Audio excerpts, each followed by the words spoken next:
Hello guys! So, yun nga, bago natin isend ang ating love bangle na gawa sa K18 Japan Gold, i-flex muna natin ito.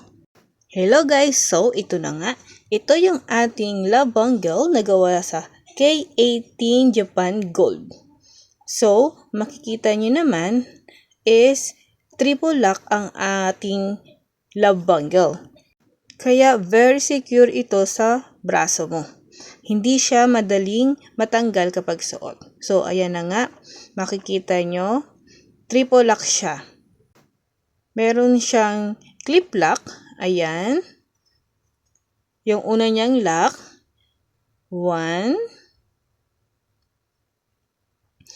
2, and 3.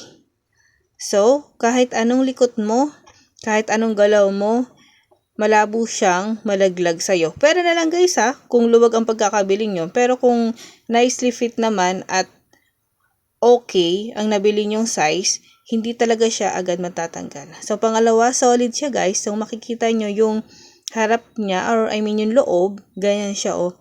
So diba uso ngayon yung mga bomba-bomba, nilalagyan ng palaman ng mga ginto para maging heavy type.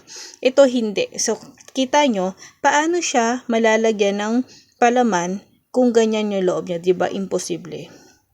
So, pangatlo, yung ating love bangle, kapag binili mo siya kay maker, meron na siyang certificate. Yes, ayan. Yan yung certificate na galing kay maker. So, patunay na legit na K18 Japan Gold ang nabili nyo.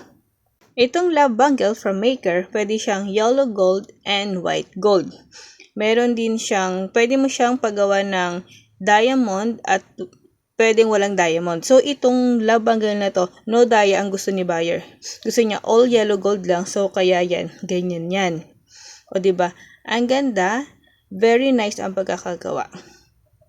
Ito nga pala guys, order made.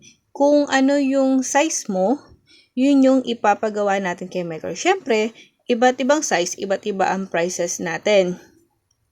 Sa certificate nga pala guys, kapag may diamond yung binili mo, yung GIA kung tawagin ang certificate na ibibigay ni maker sa iyo.